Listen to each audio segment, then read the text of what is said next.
Alright, what's up guys? So I wanted to do a video on this truck and sort of explain the boom and kind of get into the price a little bit here. A lot of people probably don't like the price of this thing, but simply what I wanted to do, right now the game has had absolutely no purpose for the rebirths. So what this truck essentially does, being priced at 100 million, it's something unique for those players who have grinded the rebirths because obviously they're the ones that would have the cash in game to buy this. So, them taking their time to grind that, well, this is basically, what they can buy with all that. So that's why I made it 100 million. Is it worth that? I mean, I don't know. It's something unique, A new player is not going to be able to come in the game and just have it right away. So that's where it's just something unique for players who have spent time on the game. So that's why the price is what it is. Um, so yeah, it kind of actually gives a reason to, use the rebirths. But anyways, so let's get into the boom here. I'm just gonna kind of go over a few like tips with the boom on this. So mainly the main thing to mention here is they both do rotate on that frame. I'm gonna actually turn this off just so that we don't have to listen to that. But yeah, so they do both rotate on the main frame. So you can kind of see that. But what they also do, you have where they both swing out individually. So you can swing these out 45 degrees, away from each other. So basically you can have this boom 90 degrees away from this one. And we'll go ahead and do that right quick so I can show you. So there they are. So as you can see, we've got this one just over here, and if we rotate this, we'll rotate this boom 90 degrees off the side, and then you can see that one's basically where it was in the beginning. Now something this is a great way to show it right here. So I'm gonna actually rotate this frame back straight, and we're gonna rotate this back inward. So let's see here, get our keys correct, figure out which way goes which, and just watch the tip of that boom.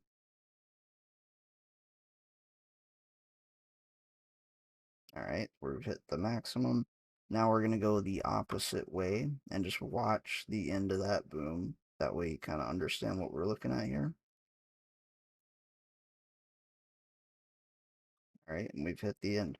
So what I'm trying to explain here is basically when this frame here is rotated 45 degrees, these booms move about a stud from their original position.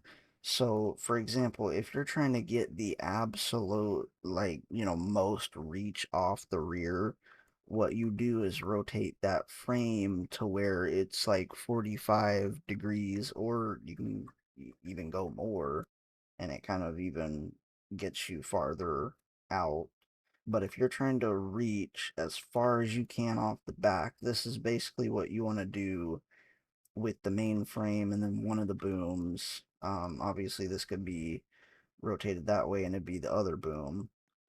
But that is how to get the absolute most reach out of these booms. And then just to kind of show you a good example, like on the side, so you can kind of see how it literally moves towards the middle of the truck.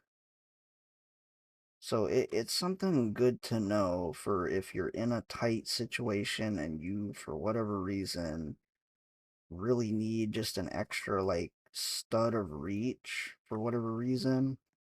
That's how you gain that extra little bit of reach and get it. So, anyways, um, and then next thing I want to talk about is say you're working this boom right here. You set this thing up like this for some reason.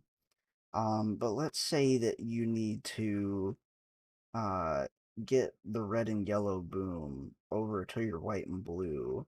But let's just say you were lifting this and you can't let go of it. You cannot let go of that. It's in the air. What you're gonna do is figure out what keys do what. So I know that I need to rotate this boom this way to get frame rotated that way, and then we're gonna figure out so our frame. All right, so basically I'm rotating this boom this way, rotating the frame that way. That's gonna bring red and yellow to us. So as you can see, we're keeping white and blue in its same spot. Now, like I showed before, that does move it in towards the truck some. But what this did, so we've rotated this way, we've kept it in the general location that it was, basically the same spot, and we have rotated that frame 90 degrees. So now what we can do, we can actually take our other boom and bring it to us. So this is something good to practice for, again, say you started working with white and blue and you didn't think about it, you were going to need both booms. That's how you move the other one to it. Because obviously this stops here. It doesn't rotate inward at all. So if that frame is rotated how it was before, that boom could only come to here, basically. But that is how you bring the other boom. And say we can go the opposite with that. So we'll rotate this back out. So we'll move this one away. And you can see we can do that same operation in reverse and move it away. And then we can actually focus this boom to the trailer. So that's how to basically move a boom by itself without the independent rotation, if that makes sense, of it. So obviously you have to use the independent rotation of one of them, but that's just something good to note. Um, and then kind of other than that, that's really it. I just wanted to kind of like show that, um, so that people kind of understand it a little bit more of how to make good use of it. But yeah, and then another thing with the joystick controls, I've just did um the buttons right beside each other. So that's how that works basically. And then on here you can see where it says the controls of all that good stuff. So, and the mainframe controls always are, the same. So on this one, G and B, just either boom that you're controlling, G and B still just does the mainframe. So, but anyways, that's all I really wanted to cover. So hopefully this kind of helps you utilize this thing a little bit. And yeah, we'll see you in the next one.